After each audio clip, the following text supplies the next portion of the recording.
Good morning everyone and welcome back to GK today. चलिए start करते हैं आज की current affair. So last day की रिवीजन के साथ हम स्टार्ट कर रहे हैं।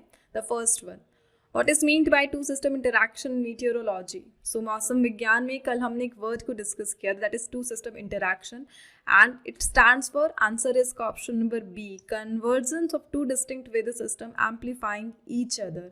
यानी दो डिफरेंट टाइप के वेदर सिस्टम एक ही टाइमिंग पर आ रहे हैं तो एक दूसरे की सिचुएशन को और एम्पलीफाई करेंगे।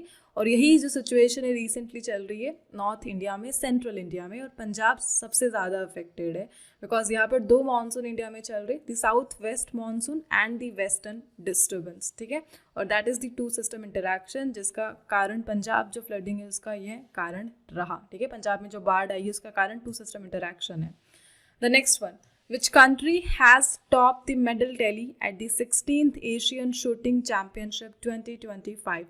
So recently 16th Asian Shooting Championship यहाँ पे कंप्लीट हुई और किस कंट्री ने टॉप किया है इसे, that is India. Medal tally में इंडिया ने टॉप किया है। The next one, lunar polar exploration programme is jointly developed by which two space agency. So last हमने डिस्कस करा था ल्यूपैक्स, जिसके थ्रू जो हमारा चंद्रयान 5 मिशन है वो प्लान किया जा रहा है। इसके लिए रिसेंटली पीएम मोदी ने एग्रीमेंट साइन करा है जाक्सा के साथ। So basically LUPEX it is a joint collab between JAXA and ISRO, right. The next one, what is the name of the massive plan launched by Tirupati urban development authority to rescue and rejuvenate the Swarnamukhi river. So यहाँ पे recently Andhra Pradesh में Tirupati urban development authority है, उन्होंने Swarnamukhi river को renew करने के लिए, पुनर्जीवित, रेजुविनेट, रेस्क्यू करने के लिए यहाँ पर एक ऑपरेशन लॉन्च करा है and that is operation Swarna. Answer है option number A. The next one, which district in Gujarat has been identified as a Mars analogue site due to the presence of jarosite deposit. So एक rare जो mineral है जारोसाइट, इसके presence के कारण गुजरात के एक district को सिलेक्ट किया गया है मंगलयान 2nd मिशन के लिए research station and that is Mars analogue site, और यह रहने वाला है, that is option number C, Kutch is the answer. The next one, the solar orbiter mission is joint mission conducted by which two space organisation. 2020 में इसे launch किया गया था और it is between NASA and ESA, European space agency and NASA. The next one, what is the rank of India in the 2025 global peace index. So यहाँ पे हमारी ranking क्या रही, ग्लोबल पीस इंडेक्स में 115 रैंकिंग हमारी रही यहाँ पे। The next one, where was the exercise Yudh Kaushal 3.0 conducted by the Indian Army? So recently Indian Army ने इस एक्सरसाइज को कहाँ पर कंडक्ट कराया and that location is Arunachal Pradesh में यह कंप्लीट होगी। The next one, where was India's first tempered glass manufacturing facility for mobile devices launched? So पहली बार इंडिया में जो टेम्पर ग्लास मैन्युफैक्चरिंग फैसिलिटी उसे स्टार्ट किया जा रहा है। इसके लिए कोलैब किया गया है US बेस्ड कंपनी के साथ और जो मैन्युफैक्चरिंग यूनिट है इसे स्टार्ट किया जाएगा नोएडा में। The next one, when is national nutrition week observed in India. So कब ऑब्जर्व किया जाता है and that is 1st to 7th of September। The first week of September में नेशनल न्यूट्रिशन वीक को ऑब्जर्व किया जाता है इंडिया में। एंड द लास्ट, एक फेस्टिवल को हमने डिस्कस किया था, द मेलापट फेस्टिवल, और किसी स्टेट से यह एसोसिएटेड है, जम्मू कश्मीर से यह एसोसिएटेड है, that is the UT। Back to the session, आज हम क्या डिस्कस कर रहे हैं, please note the Vrindavani Vastra को हम डिस्कस करेंगे। 16th सेंचुरी से ये रिलेटेड है एंड रिसेंटली इंडिया ने इसे मंगवाया है UK से एक एग्जीबिशन में शो करने के लिए। कब 2026-27 में कुछ होगा हम डिस्कस करेंगे। इंडियाज़ फर्स्ट फुल्ली इंडिजिनस 32-बिट माइक्रो प्रोसेसर को हम यहाँ पर देखेंगे। एक माइलस्टोन को हमने रिसेंटली अचीव करा है, हमने बना दी है हमारी पहली चिप, सेमीकंडक्टर चिप, बट यह है रॉकेट के लिए, इसके बारे में हम जानेंगे। भारतीय इनिशिएटिव को हम डिस्कस करेंगे। एक्सरसाइज में 3 अभी न्यूज़ में रही। मिनिमम सपोर्ट प्राइस को हम डिस्कस करेंगे, किस प्रोडक्ट के लिए और किस स्कीम के तहत इसे अभी रिसेंटली लाया गया है। एक कॉन्फ्रेंस है इंटरनेशनल वर्ल्ड कांग्रेस, इसको डिस्कस करेंगे। एंड एक mission that is Pratyush, ISRO का नेक्स्ट मिशन यह हो सकता है, किससे रिलेटेड उसके बारे में हम जानेंगे। कोया ट्राइब को हम देखेंगे किस राज्य से एसोसिएटेड है और यह रिसेंटली सुप्रीम कोर्ट में पहुंची है, क्यों, उसके बारे में हम जानेंगे। First EMI driven credit card को हम जानेंगे, यानी क्रेडिट कार्ड का जो पेमेंट है आप EMI के थ्रू कर पाओगे कैसे, उसके बारे में हम डिस्कशन करेंगे। एंड रिसेंटली यहाँ पर सेंटर ऑफ एक्सीलेंस को ओपन किया गया, कहाँ पर, किस टाइटल के साथ, उसके बारे में हम डिस्कशन करेंगे। स्टार्ट कर दें with the very first one. The Vrindavani Vastra 16th century silk textile primarily depicts the childhood stories and divine pastime of which deity. So Vrindavani वस्त्र 16वीं शताब्दी का रेशमी वस्त्र है और मुख्य रूप से किस देवता की बचपन की कहानी और दिव्य लीलाओं को यह दर्शाता है. We all know that is भगवान कृष्ण. लॉर्ड कृष्णा से associated Vrindavani Vastra 16th century में ओरिजिनेट हुआ था. कहाँ पर? इंडिया में असम राज्य में ओरिजिनेट हुआ था द वृंदावनी वस्त्र. एट प्रेजेंट करंट अफेयर में क्यों रहा वृंदावनी वस्त्र? बिकॉज यहाँ पर हमने वृंदावनी वस्त्र के लिए एक लोन को फाइनलाइज किया है. जिस प्रकार कोहिनूर पहुंचा यूके में, उसी प्रकार वृंदावनी वस्त्र 1907 में जा चुके थे यूके के ब्रिटिश म्यूजियम में. एंड रिसेंटली यहाँ पर जो असम गवर्नमेंट है 2027 में एक एग्जीबिशन को प्लान कर रही है और इस एग्जीबिशन में वृंदावनी वस्त्र को शोकेस किया जाएगा, ऐसी प्लानिंग चल रही है. और उसके लिए हमने ब्रिटिश म्यूजियम के साथ यहाँ पर एक लोन को फाइनल किया है कि आप टेम्पररी वृंदावनी वस्त्र को इंडिया में इस एग्जीबिशन में शोकेस करने के लिए दे दीजिए एंड हम सेफली इसे रिटर्न कर देंगे. सो यह लोन एग्रीमेंट यहाँ पर साइन हुआ है between Assam and British museum.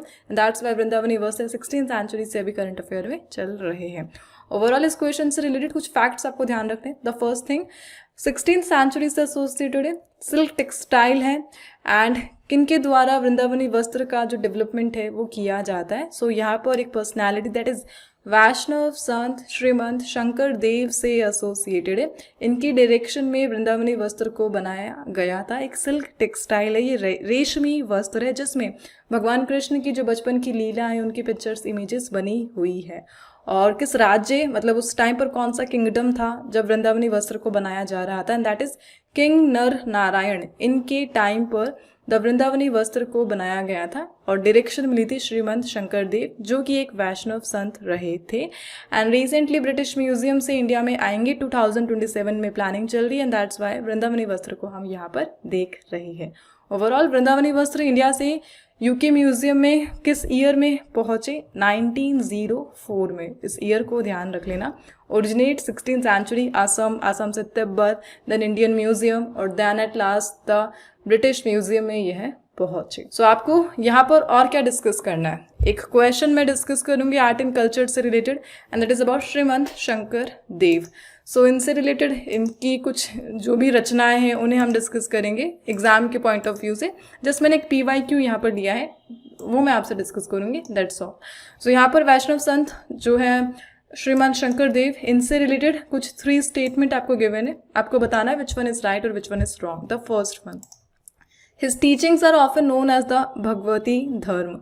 एकदम सही स्टेटमेंट है, ध्यान रख लेना. इनकी जितनी भी लर्निंग है, टीचिंग है, उन्हें भगवती धर्म के नाम से जाना जाता है. द सेकेंड थिंग, इन्होंने मोनेस्ट्रीज और जो प्रेयर हॉल है उनके डेवलपमेंट को एनकरेज किया था. एकदम सही बात है, श्रीमंत शंकर देव से एसोसिएटेड. इस स्टेटमेंट को आप ध्यान रखना.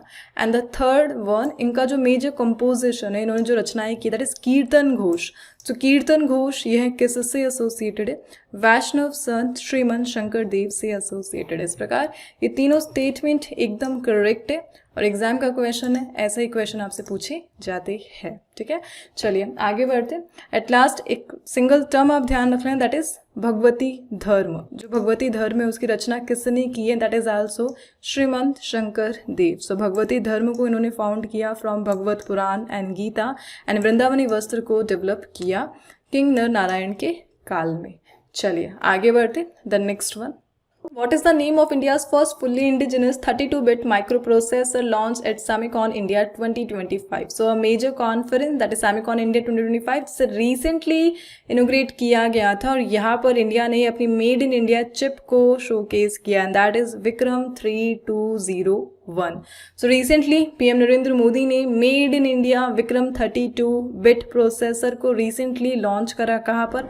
सेमिकॉन इंडिया 2025 में. प्लीज नोट, जो हमारा मिशन है द सेमिकॉन मिशन, जिसके तहत हम जो सेमिकॉन चिप है उन्हें बनाएंगे, लेकिन यहाँ पर हमारी पहली चिप बन चुकी है मेड इन इंडिया, लेकिन मोबाइल या लैपटॉप के लिए नहीं है, ये रॉकेट के लिए इसे बनाया गया है. द फर्स्ट 32-बिट microprocessor Vikram 3201 Semicon India में इसे इंट्रोड्यूस किया गया. एंड प्लीज नोट, विक्रम 3201 को डेवलप किसने किया है? That is VSSC, Vikram Sarabhai space centre ने इसे डेवलप करा है और कोलैब करा है किसके साथ? इसरो के साथ. यहाँ पर इसरो की एक लैब है that is SCEL. That stand for semiconductor lab, Chandigarh based है, डिपार्टमेंट ऑफ स्पेस के तहत ये फंक्शन करती है। और रिसेंटली सेमीकंडक्टर लैब, चंडीगढ़ और विक्रम साराभाई स्पेस सेंटर ने मिलकर इंडिया की पहली मेड इन इंडिया जो माइक्रो प्रोसेसर 32 बिट चिप है विक्रम 3201 इसे बना दिया है और रिसेंटली इसे लॉन्च किया गया at Semicon India 2025 by the PM Modi and that's why इसे हम यहाँ पे डिस्कस कर रहे हैं। प्लीज नोट विक्रम 3201 एक अपग्रेडेड वर्जन है। इसे मोबाइल फोन या लैपटॉप के लिए नहीं बनाया गया, इसे रॉकेट के लिए डिजाइन किया गया है, सैटेलाइट के लिए डिजाइन किया गया है। इसका मेन गोल क्या है?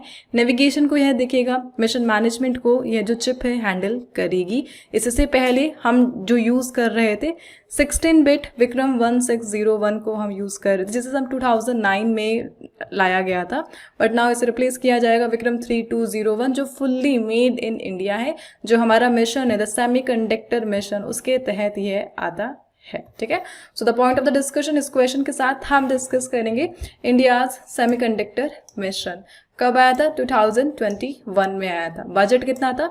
76,000 करोड़ के साथ इसे लॉन्च किया गया था। नोडल एजेंसी कौन है? Ministry of electronics and IT, recent cabinet minister Ashwini Vaishnaw है। और please note India semiconductor mission के तहत यहाँ पर 2 स्कीम्स को लाया गया था। PLI स्कीम जिसके तहत जो मैन्युफैक्चरिंग सपोर्ट है वो 50% तक दिया जाएगा। PLI यहाँ पर स्टैंड करता है प्रोडक्शन लिंक इंसेंटिव के लिए। सो प्रोडक्शन लिंक इंसेंटिव ये जो स्कीम है किसका पार्ट है? इंडिया का जो सेमिकॉन मिशन है उसका पार्ट है the production link incentive scheme. जो सेकंड स्कीम है इंडिया सेमीकंडक्टर मिशन के तहत and that is DLI scheme. इसका मेन गोल क्या है? जो चिप डिज़ाइन है उसे यह सपोर्ट करेगा और उसका फुल फॉर्म क्या है? Design link incentive. और ये सेकंड स्कीम है सेमीकंडक्टर मिशन जिसे 2021 में लॉन्च किया गया था। ओवरऑल NTPC ने ऑलरेडी एक क्वेश्चन इस विक्रम 3201 से रिलेटेड ऑलरेडी एग्जाम में पूछ लिया है। द क्वेश्चन क्या था? Which organisation collaborated with ISRO's in developing the Vikram 3201 and Kalpana 3201 microprocessor. So ISRO के साथ यहाँ पे कोलैब किसने करा है? Vikram 3201 and Kalpana 3201 microprocessors को डेवलप करने के लिए, जिन्हें रॉकेट और सैटेलाइट में यूज़ किया जाएगा। सो ऐसा जैसा कि हमने डिस्कस करा SCL के साथ कोलैब किया गया है and that is semiconductor lab. कहाँ पर है ये? चंडीगढ़ में। सो इसरो ने Chandigarh based department of space की इस लैब के साथ कोलैब करके लॉन्च करा है कल्पना 3201 और Vikram 3201। Exactly ISRO and Vikram Sarabhai space centre का यह कोलैब है। Hope this question is clear. Moving on, कुछ क्वेश्चंस हम यहाँ पे डिस्कस करेंगे जो रिलेटेड है सेमीकंडक्टर मिशन से, सेमीकंडक्टर वर्ड से, and they are India semiconductor mission operates under which ministry? So ministry of electronics के तहत ये फंक्शन करता है। Whereas the government of India recently approve the setting up of the India 6 semiconductor unit. So recently जो 6 semiconductor unit है इसके लिए approval कहाँ पर मिला है? उत्तर प्रदेश में मिला है, राइट। उसी के साथ अभी रिसेंटली हमने डिस्कस करा था उड़ीसा में, आंध्र प्रदेश में, यहाँ पर अप्रूवल मिला है इंडिया के नेक्स्ट सेमीकंडक्टर यूनिट के लिए। और टोटल अभी तक 10 सेमीकंडक्टर यूनिट के लिए अप्रूवल मिल चुका है ओवरऑल इंडिया में। Which state government has lead the foundation stone for India's first gallium nitride based semiconductor fabrication plant. और इसका जो अप्रूवल है, फाउंडेशन स्टोन है, रिसेंटली छत्तीसगढ़ ने किया है। इंडिया की पहली gallium nitride based semiconductor fabrication plant यह रहने वाला है। The next one, what is the name of the aerospace quality semiconductor chip jointly developed by IIT Madras and ISRO? So यहाँ पर IIT Madras and ISRO का जो joint collab है aerospace quality semiconductor chip, इसका नाम क्या है? That is IRIS chip, Madras and ISRO के बिटवीन कोलैब। इंडिया की first private semiconductor manufacturing facility इसे आंध्र प्रदेश में ओपन किया जाएगा। गुजरात का first outsource semiconductor assembly and testing plant ये कहाँ पर है? सूरत में यह लोकेटेड होगा। And what is the name of the semiconductor fabrication plant recently established through the India US partnership and that is शक्ति। सो शक्ति सेमीकंडक्टर फैब्रिकेशन प्लांट के लिए इंडिया एंड US ने यहाँ पर पार्टनरशिप की। Moving on the next one, which organization launched the Bharti initiative to boost agri-food export? So agriकल्चर का जितना भी प्रोडक्ट है, फूड है, उसका एक्सपोर्ट यहाँ पर बूस्ट करना है, आयात को बढ़ाना है, उसके लिए भारतीय इनिशिएटिव को रिसेंटली लॉन्च किया गया. किस ऑर्गेनाइजेशन ने लॉन्च करा एंड द मोस्ट इंपॉर्टेंट किस मिनिस्ट्री के तहत इसे लॉन्च किया गया है, एंड दैट इज, पहले ऑर्गेनाइजेशन हम डिस्कस करें, and that is the APEDA. APEDA का फुल फॉर्म क्या है? The agricultural and the processed food product export development authority in India, जो फंक्शन करती है किस मिनिस्ट्री के तहत? प्लीज़ करेक्ट कर लेना, एग्रीकल्चर को देखते हुए मिनिस्ट्री ऑफ एग्रीकल्चर या रूरल डेवलपमेंट मत कर देना, that is wrong. Please note, यह फंक्शन करती है मिनिस्ट्री ऑफ कॉमर्स के तहत. ठीक है, एपेडा मिनिस्ट्री ऑफ कॉमर्स के तहत फंक्शन करती है. एपेडा को 2001 में लॉन्च किया गया था, the agricultural and processed food product export development authority, और रिसेंटली एपेडा ने लॉन्च कराए भारतीय इनिशिएटिव मिनिस्ट्री ऑफ कॉमर्स के तहत. यहाँ पर भारतीय इनिशिएटिव का जो फुल फॉर्म है दैट इज आल्सो इम्पॉर्टेंट. गोल क्या है इस इनिशिएटिव का? फर्स्ट हम डिस्कस करें the full form. Bharat hub for agritech resilience advancement and incubation for export enablement, यह इसका फुल फॉर्म है. गोल क्या है भारतीय का? 100 स्टार्टअप को एम्पावर करना है, इनोवेशन को प्रमोट करना है, इंडिया में जो एक्सपोर्ट अपॉर्चुनिटीज़ है उसे क्रिएट करना है. ओवरऑल यहाँ पर जो भारतीय इनिशिएटिव है ये सपोर्ट करेगा एपेडा जो ऑर्गेनाइजेशन है, इनकी गोल को 2030 गोल $50 बिलियन जो एक्सपोर्ट है उसे यहाँ पे प्रमोट करना है एपेडा के द्वारा मिनिस्ट्री ऑफ कॉमर्स के तहत, और उसके लिए रिसेंटली भारतीय इनिशिएटिव को लाया गया. ठीक है, दैट्स वाई इसे हम देख रहे हैं. एंड होप यहाँ पर जो वॉइस है, माइक इश्यूज नहीं है. Please let me know in the comment box if background से कुछ नॉइज़ आ रहा है या फिर मेरी आवाज़ क्लियर नहीं, अप डाउन हो रही है. मैंने आज कुछ इंप्रूवमेंट करा है, मोर कर लूँगी, आप बता देना कमेंट बॉक्स पे. So back to the point, APEDA को हम डिस्कस कर रहे थे. ध्यान रख लेना, एपेडा को 2001 में मिनिस्ट्री ऑफ कॉमर्स ने लॉन्च किया था. उस टाइम पर एक मिशन आया था, उसकी इम्प्लीमेंटिंग एजेंसी के तौर पर एपेडा को लॉन्च किया गया था. वो मिशन कौन सा है वो आप बता दीजिए कमेंट बॉक्स में, जिसके तहत इंडिया बना था, इंडिया का सिक्किम बना था फुल्ली ऑर्गेनिक स्टेट. ठीक है, चलिए आगे बढ़ते. The next one, Exercise Maitri is a joint military exercise between India and which country? So bilateral exercise हम recent देख रहे हैं. The exercise Maitri 14th edition it is, और इंडिया और थाईलैंड के बिटवीन इसे एनुअली होस्ट किया जाता है. रिसेंटली इसे कहाँ पर होस्ट किया जा रहा है? मेघालय के उमरोई में. 14th एडिशन है ये. Indian army and royal Thai army का इन्वॉल्वमेंट रहा एक्सरसाइज मैत्री में. 2006 से स्टार्ट हुई है यह एक्सरसाइज. दोनों कंट्रीज़ में कोऑपरेशन को और military to military exchange programme को बूस्ट करने के लिए. Bilateral exercise between India and Thailand, that is exercise Maitri. ठीक है, 2006 से स्टार्ट हुई. एंड इसका जो लास्ट एडिशन था 13th, वो कहाँ पे हुआ था? ताक प्रोविंस ऑफ थाईलैंड, यहाँ पर हुआ था. समवाचेरा प्राकान इस जगह पर होस्ट किया गया था. नाउ ऑल्टरनेट होता है, इस बार इंडिया ने किया, पिछली बार थाईलैंड ने किया, नेक्स्ट सेशन अगेन थाईलैंड करता नजर आएगा. चलिए आगे बढ़ते. कुछ रीसेंट एक्सरसाइज को हम यहाँ पे रिवाइज कर लेते जो करंट अफेयर में रही थी, and they are super Garuda shield 2025 और super Garuda shield 2025 annual military exercise है. किस कंट्री ने इसे लॉन्च करा है? एंड इंडोनेशिया, यूएस और जो अलाइड नेशन है उनके द्वारा इसे लॉन्च किया गया. Where was the maiden exercise Arogya Setu organised by Indian army? Assam में इसे ऑर्गेनाइज किया गया. Exercise Maitri Thailand and India के बिटवीन है ये. सस्टेनेबल पावर 1404 रिसेंटली एक मिलिट्री एक्सरसाइज है. यह है किस कंट्री ने इसे लॉन्च करा? ईरान ने. एक्सरसाइज समन्वय शक्ति, और इसमें पार्टिसिपेट करा असम एंड मणिपुर ने रिसेंटली. एक्सरसाइज स्लाइनिक्स, यह है श्रीलंका एंड इंडिया के बिटवीन कंडक्ट कराई जाती है. उल्ची फ्रीडम, और इसे करवाया जाता है साउथ कोरिया एंड यूएस के बिटवीन. चलिए आगे बढ़ते द नेक्स्ट वन. एंड यहाँ पे हम देख रहे हैं scheme that is minimum support price, जो गवर्नमेंट ऑफ इंडिया हमारे फार्मर्स को प्रोवाइड करता है. जितने भी एग्रीकल्चर प्रोडक्ट है उनकी प्राइस को फिक्स करने के लिए, फार्मर को सपोर्ट करने के लिए. So what is the name of the app launch to facilitate seamless cotton procurement under the minimum support price scheme? So recently MSP scheme को यूज़ करके यहाँ पर जो कॉटन प्रोडक्ट है उसकी जो प्रोक्योरमेंट है वो की गई, और उसके लिए एक ऐप को लॉन्च किया गया. सारा काम यहाँ पर ऑनलाइन हो चुका है. नाउ फार्मर को अपना जो भी एग्रीकल्चर प्रोडक्ट है, किसान को जो भी एग्रीकल्चर प्रोडक्ट है उसके लिए जो प्राइस है ऐप के थ्रू यहाँ पर डिसाइड की जा रही है. वो भी कौन सी, मिनिमम सपोर्ट प्राइस, और ऐप का नाम है कपास किसान ऐप, बिकॉज कॉटन को कहा जाता है कपास, ठीक है। सो कपास किसान ऐप को किस मिनिस्ट्री ने लॉन्च करा है, the most important question, union ministry of textile ने इसे लॉन्च करा है, सो दैट फार्मर यहाँ पर खुद से सेल्फ रजिस्ट्रेशन कर सके, स्लॉट्स को बुक कर सके, पेमेंट को ट्रैक कर सके, पेपर वर्क को रिड्यूस किया जा सके, सब कुछ ई में कन्वर्ट किया जा सके, टाइम को बचाया जा सके प्रोक्योरमेंट सेंटर पर, और यहाँ पर यूज़र फ्रेंडली ऐप को डेवलप किया गया जो मल्टीपल इंडियन लैंग्वेज में अवेलेबल है। मिनिमम सपोर्ट प्राइस ये देगा फार्मर को, किसान को अपने एग्रीकल्चर प्रोडक्ट के लिए, और रिसेंटली कपास के लिए कपास किसान ऐप को यूज़ किया गया एमएसपी को डिसाइड करने के लिए, दैट्स वाई इसे हम यहाँ पर देख रहे हैं, ठीक है। सो टर्म है द मिनिमम सपोर्ट प्राइस, इसे हम डिस्कस करेंगे।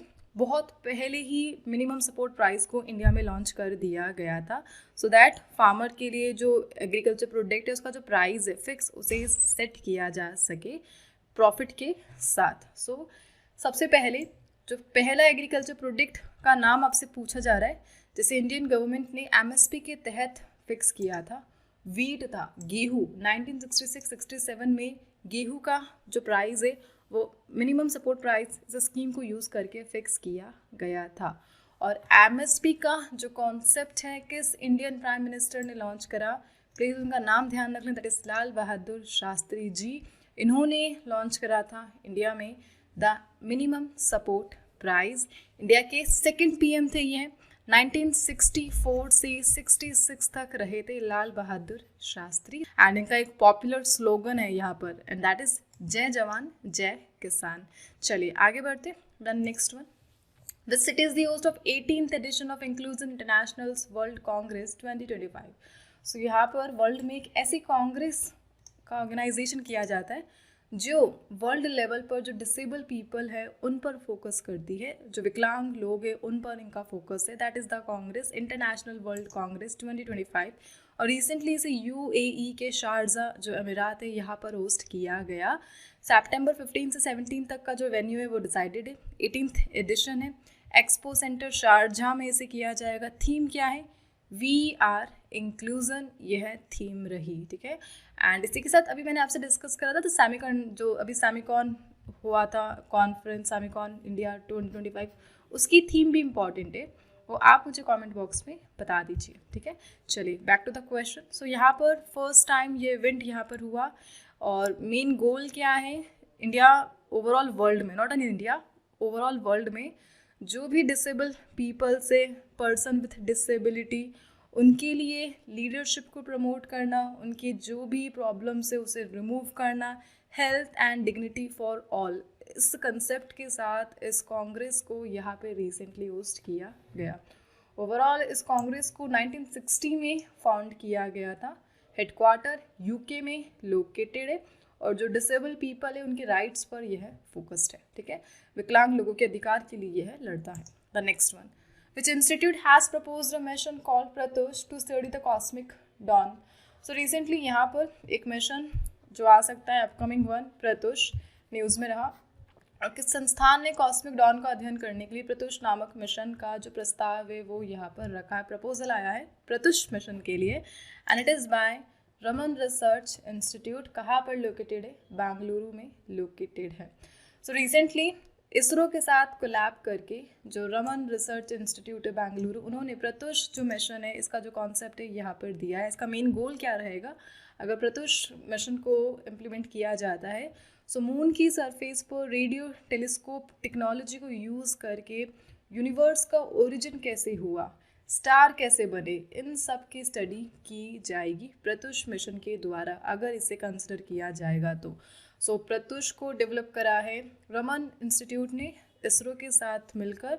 यूनिवर्सल जो रीआयोनाइजेशन है, रीआयोनाइजेशन जितने भी हाइड्रोजन सिग्नल है यानी रेडियो टेलीस्कोप को यूज़ करके यूनिवर्स का ओरिजिनेशन कैसे हुआ है इसकी स्टडी की जाएगी इस प्रकार के मिशन के द्वारा। रेडियो एमिशंस को रिकॉर्ड करके 2 ईयर का यह मिशन रहेगा अगर इस प्लान किया जाता है तो, ठीक है। So collab that can be between ISRO and RRI Bengaluru, और कंसिडर किया जाएगा तो हमें इसे फ्यूचर में देखने को मिलेगा।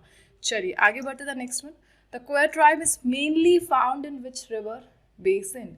सो एक ट्राइब को हम देख रहे हैं Koya tribe recently supreme court में पहुंची बिकॉज हाई कोर्ट से इन्हें जस्टिस नहीं मिला एज पर देयर स्टेटमेंट. सो कहाँ से ये एसोसिएटेड है? गोदावरी रिवर यहाँ पर यह पाई जाती है, गोदावरी रिवर के बेसिन में. एंड रिसेंटली सुप्रीम कोर्ट ने जो कोया ट्राइब है इनकी जो प्ली है, कंप्लेन है, शिकायत है, उसे रिव्यू करा from the Koya tribe against high court का डिसीजन. तेलंगाना हाई कोर्ट के डिसीजन के अगेंस्ट में सुप्रीम कोर्ट पहुंचा कोया ट्राइब जो गोदावरी रिवर के बेसिन में रहता है. आंध्र प्रदेश से यह एसोसिएटेड, एग्जैक्टली भारत का आंध्र प्रदेश, तेलंगाना, छत्तीसगढ़, उड़ीसा में कोया ट्राइब की जो पॉपुलेशन है आपको देखने को मिलेगी. इनका मेन रीज़न क्या है? सो हाई कोर्ट ने रिसेंटली यहाँ पर दिया है रिजर्वेशन कुछ अदर ट्राइब्स को. कौन कौन सी है वो tribes? Just like Lambadi, Sugali and Banjara. So recently इन मेजर 3 ट्राइब्स को एसटी कम्युनिटी का स्टेटस मिला है. सो एसटी कम्युनिटी के स्टेटस मिलने से इन्हें यहाँ पर जॉब में, मेडिकल जितने भी रिसर्च इंस्टीट्यूट है, आईआईटीज़ है, उन सब में क्या मिलेगा? रिजर्वेशन एसटी कैटेगरी के कारण. सो यहाँ पर कोया ट्राइब का कंसर्न पॉइंट है कि अगर आप लोगों ने इन्हें एसटी दिया है तो इसके कारण जो कंपटीशन है वो बढ़ेगा बिकॉज इन्हें भी एसटी का दर्जा है, इन 3 ट्राइब्स को भी एसटी का दर्जा है. एंड दैट्स वाई यह पहुँचे सुप्रीम कोर्ट में अपने हाई कोर्ट के इस डिसीजन के अगेंस्ट में. And that's Y Koya tribe अभी न्यूज़ में चल रही है. ओवरऑल इनकी पॉपुलेशन एज ऑफ 2011 सेंसस सम 7,38,629 है. कोहितूर के नाम से इन्हें जाना जाता है. सो कोहितूर ये है कोया ट्राइब का ही एक उपनाम है, कोया भाषा है इनकी. The next one, which 2 entities jointly launched India's first EMI driven credit card?